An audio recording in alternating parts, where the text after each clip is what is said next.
নে দাদা চা। মা বললো একটু বাজার করে দিতে। আচ্ছা যাচ্ছি।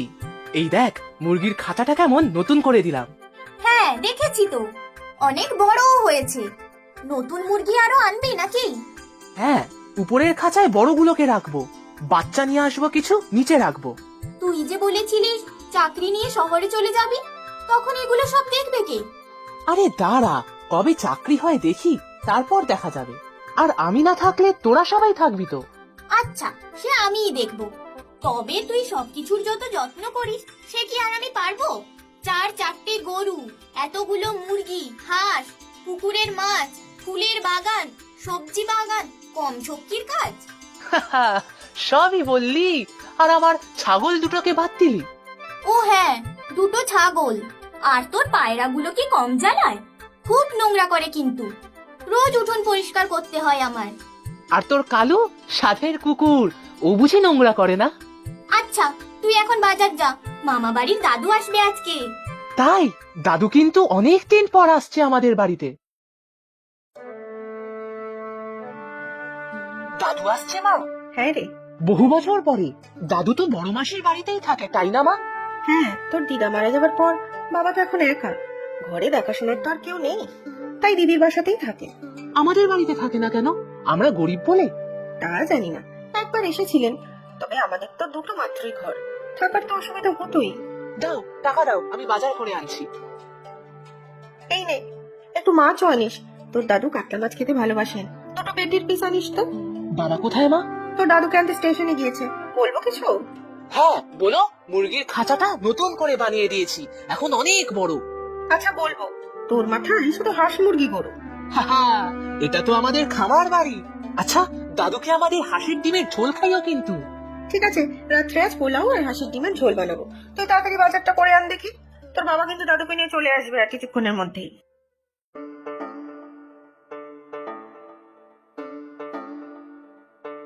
ও মা, তাড়াতাড়ি এসো, দাদু এসে গিয়েছে। হ্যাঁ আসছি। আসুন আসুন। এই রমা, তোর মাকে ডাক। দেখেছি বাবা, মা আসছে।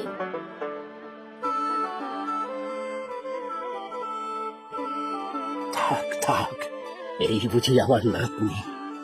আরে সেই কত ছোটটি দেখেছিলাম। হ্যাঁ, এই আপনার নাতনি জবা। আর নাতিটি কোথায়? ও বাজারে গিয়েছে বাবা, চলে আসবে এক্ষুনি। চলুন ভেতরে চলুন। তা চলো, সেই কবে এসেছিলাম। ঘর দর তো দেখছি প্রায় একই রকমই আছে, ভাড়াও নি কিছু দেখছি। না মানে আমাদের চারজনের এতেই হয়ে যায়, শুধু শুধু বেশি ঘর রেখে কি হবে? তা ঠিক, তবে তোর দিদির বাড়ি কিন্তু বেলাই দালান বাড়ি, বড় বড় সব ঘর। আপনার এখানে কিছু অসুবিধা হবে না, একটা ঘর আমরা আপনার জন্য রেখেছি। সে ঠিক আছে, আমার একটা হলেই হলো। এবার কিন্তু অনেক বছর পরে এলে বাবা, আমাদের তো ভুলেই গিয়েছিলে। না রে মা, ভুলবো কেন? দেশের বাড়িতে একা একা থাকতে পারলাম না, তাই তো তোর দিদির বাড়ি থাকতাম। এখান থেকে সে তো অনেক দূরের পথ। আমাদের বাড়িতে এলে না কেন থাকতে? আমরা গরিব বলে? না রে, গরিব বলে নয়, তবে তোর দিদির বাড়িতে বড় বড় সব ঘর ছিল, ভাবলাম ওখানেই সুবিধা হবে। আমার জন্য তোদের অসুবিধা হোক সেটা আমি চাইনি রে মা। তুমি দাদু আমাদের সাথে থাকলে ভালোই হতো, ছোটবেলায় রোজ গল্প শুনতাম তোমার কাছে। তুমি তো আমার ঘরেও থাকতে পারতে দাদু, আমি তো পাশের ঘরে একাই থাকি। বোধহয় বড় ভুলই করেছিলাম, এখন বুঝতে পারছি। কেন বাবা, কি হয়েছে? কিছু গন্ডগোল হয়েছে ওখানে? না, ঠিক গন্ডগোল নয়, তবে ওদের কিছুটা অসুবিধা হচ্ছিল আমার জন্য। তুমি এখানে থাকো দাদু, আমাদের কোনো অসুবিধা হবে না। চলো দাদু, তোমাকে আমার মুরগি হাঁস সব দেখিয়ে আনবো। আচ্ছা, হাঁস মুরগিও আছে বুঝি? মাছও আছে, যাবে? না না বাবা, তো সবই এসেছে। দুপুরে খাওয়া দাওয়া করে বিশ্রাম নেবে, তারপর বিকালে নিয়ে যাস। আচ্ছা ঠিক আছে। দুটো ছাগলও আছে জানো তো দাদার। ভালো, যাবো তাহলে বিকেলে দেখতে, দেখবো আমার নাতির কীর্তিকলাপ। খিদে পেয়ে গিয়েছে মা, বাবা কখন আসবে? তোর বাবা তো একটা কাজে বেরিয়েছে, আসতে দেরি হবে। যা হাত ধুয়ে আয়, তোদের তিনজনকে খেতে দিয়ে দিচ্ছি। আজকে কিন্তু আমি বাজার করে এনেছি দাদু। বাহ, চমৎকার। আজ কিন্তু মা অনেক রান্না করেছে, দাদু তুমি আসবে বলে। অনেক আর কোথায়, ঘি ভাত আর আলুর চোখা তোর দাদুর খুব প্রিয়। তোর মনে আছে রে মা? ঘি ভাত, আলুর চোখা, আর সঙ্গে কাঁচা পেঁয়াজ আর লঙ্কা। আহ, অমৃত। আর আমি যে মাছ আনলাম। মাছের ঝোলও করেছি তো। চলো বাবা রান্নাঘরে, তোমাদের খেতে দিয়ে দিই। জবা, দাদুকে নিয়ে আয়। চল রে জবা, আলুর চোখার কথা শুনে আমার আর তর সইছে না। চলো দাদু, আমারও পোষা কুকুর বিড়াল আছে, দেখাবো তোমাকে। খুব ভালো লাগলো রাজু তোমার পোষ্যদের দেখে। ফুলের বাগানটাও বেশ ভালো। এসবের অনেক যত্ন করো, তা ভালোই বোঝা যাচ্ছে। সব নষ্ট হয়ে যাবে দেখো দাদু, এত দেখাশোনা কে করবে শুনি? কেন, কি হয়েছে? দাদা তো শহরেই চলে যাবে বলেছে চাকরি করতে, বাবাও কাজে থাকে, এসব তখন আর কে দেখবে? তাই নাকি রাজু? শহরে যাওয়ার কথা ভাবছো বুঝি? হ্যাঁ দাদু, এখানে তো কাজকর্ম বিশেষ কিছু নেই, তাই শহরে গিয়েই ভাবছি কিছু কাজ করব। তাতে বুঝলাম তোমার এখন কাজকর্ম কিছু দরকার, তবে নিজের কিছু করছো না কেন? এখানে গ্রামে তো কিছুই করার নেই। কেন থাকবে না? এই যেসব কাজ তুমি এত ভালোবাসো সেগুলোকেই বড় করে করছো না কেন? তুমি কি দাদার এসব হাঁস মুরগির কথা বলছো দাদু? হ্যাঁ তো, তোমাদের জায়গা তো কম নেই, পুকুরও আছে নিজেদের, তাই বড় করে যদি হাঁস মুরগি পোল্ট্রি খোলো তাহলে মন্দ কি? তাছাড়া মাছের চাষও করা যেতে পারে। সেটা হলে তো ভালোই হতো। আমার তো সব প্ল্যান করাই ছিল বড় হয়ে হাঁস মুরগি পালন করার, কিন্তু অনেক টাকা তো লাগবে প্রথমে। তা তো বটেই। আচ্ছা, তুমি কি ভাবছো সেই নিয়ে? শহরে গিয়ে কিছু কাজ করব আর পয়সা জমাবো, তারপর ফিরে এসে বড় খামার বাড়ি বানাবো, মাছেরও চাষ করব আধুনিক পদ্ধতিতে। সে তো অনেক দিন লেগে যাবে, ততদিন তো এখন যা আছে সব নষ্ট হয়ে যাবে। সেটাই তো ভাবছি কি করা যায়।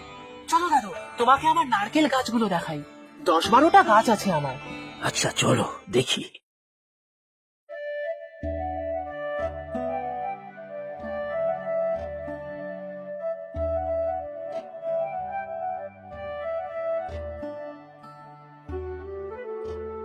এই নাও বাবা চা। হ্যাঁ মা দে। রাজু কোথায়?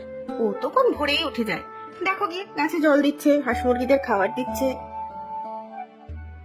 বড় কাজের কিন্তু ছেলেটা। হ্যাঁ, যতটা সম্ভব সংসারের জন্য উপার্জনের চেষ্টা করে। হাঁস মুরগির ডিম, পুকুরের মাছ, নারকেল, সুপুরি এসব বিক্রি করে যা হয় ওর বাবার হাতে তুলে দেয়। তুমি তো জানোই তোমার জামাইয়ের রোজগার তো আর খুব বেশি নয়। জানি মা, জানি, তবে এও জানি জামাই আমার অতীব সজ্জন, সৎ আর নিরহংকারী। অনেকের তো টাকা পয়সা বেশি থাকে, তারা হয়তো বড় লোক, কিন্তু বড় মনের মানুষ নয় রে মা। তোমার কিছু কি হয়েছে বাবা? এবার যেন কেমন মন মরা, অন্য মানুষকে লাগছে। সত্যি বলো তো বাবা, দিদির ওখানে কিছু হয়েছে? ওরা ভালো আছে তো? হ্যাঁ, ভালোই আছে। আমি ভুল করেছিলাম মা, নিজের বাড়ি ছেড়ে বড় মেয়ের বাড়িতে উঠেছিলাম। তোমার তো তখন আপনজনের সান্নিধ্যের প্রয়োজন ছিল। মা মারা যাওয়ার পর তোমার শারীরিক যে অবস্থা ছিল, তাতে তুমি তো বাড়িতে একা থাকতে পারতে না। সে ঠিক, তোমাদের তো ঘরের অভাব ছিল না, আমাকে আলাদা ঘরই দিয়েছিল একটা সব সময়ের কাজের লোক। অবশ্য তার জন্য টাকা আমি অনেক বেশি দিতাম। ওরা বড় লোক বাবা, তোমার এই টাকা ওদের কাছে তো কিছুই নয়।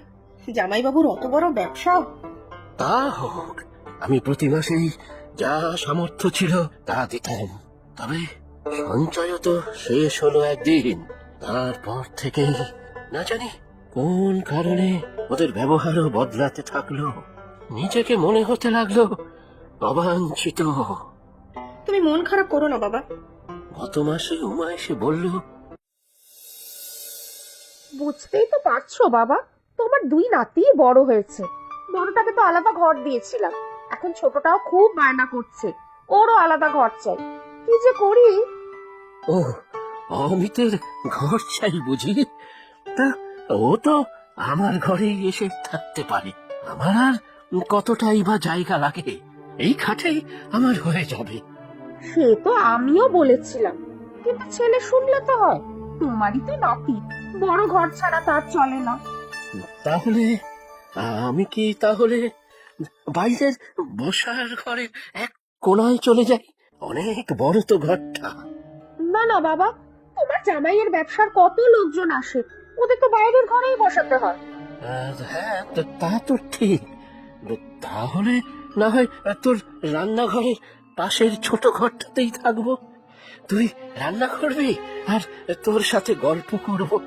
কি যে বলো বাবা, রান্নার তো 2-4 মাসি আছে, ওই ঘরটা তো ভাড়ার ঘর। আর কাজের মাসিরা ওখানে জিনিসপত্র রাখতে, তাদের ওখানে তো তোমার হবে না। বুঝেছি মা, তাহলে তুই বল কি করণীয় আমার? দেশের বাড়িতে গিয়ে তো আর একা একা থাকা সম্ভব নয় আমার। আমি বলি কি বাবা, তুমি রমার ওখানেই চলে যাও না। আমার কাছে তো এতদিন থাকলে, ও নিশ্চয়ই কষ্ট পাচ্ছে তোমাকে কাছে না পাওয়ার জন্য। রমার কাছে যাব? ওদের তো শুনেছি অবস্থা খারাপ, ভারীও ছোট। সে তো আর আমার দোষে নয় বাবা, তুমি তো দুজনকেই দেখে শুনে বিয়ে দিয়েছিলে। এখন আমারও তো ঘর কম পড়ছে, তোমারও তো আর টাকা পয়সা সঞ্চয়ও আর নেই। না হলে কোনো ভালো বৃদ্ধাশ্রমে দিয়ে দিতাম। তুমি কিচ্ছু চিন্তা করো না বাবা, আমরা গরিব হতে পারি, কিন্তু তোমাকে বুকে আগলে রাখবো সবাই মিলে। হে দাদু, তুমি আমাদের কাছেই থাকবে। হ্যাঁ দাদু, আমার ঘরে থাকবে। আর আমি তো কদিন পরে শহরেই চলে যাব। কিন্তু জামাইয়ের সাথে কথা হলো না তো? সে নিজেই কাল রাত্রে বলেছে আমাকে, তবে নিজে বলতে লজ্জা পাচ্ছিল। গরিব বাড়িতে তুমি থাকবে কিনা। আর লজ্জা দিস না মা, আমি সত্যি মানুষ চিনতে ভুল করেছিলাম। তাহলে দাদু এখানেই থাকবে, কি ভালো হবে মা। আর রাজু, তোমার কোথাও যাওয়ার দরকার নেই। আমার গ্রামের বাড়ি আমি বিক্রি করে দেবো। ওই টাকায় দাদু আর নাতি মিলে এখানেই বড় খামার বাড়ি বানাবো। খুব বড় ফার্ম হবে আমাদের। উফ দাদু, আমি তো বিশ্বাসই করতে পারছি না। তুমি তো আমার কাছে আলাদিনের প্রদীপের জিনি।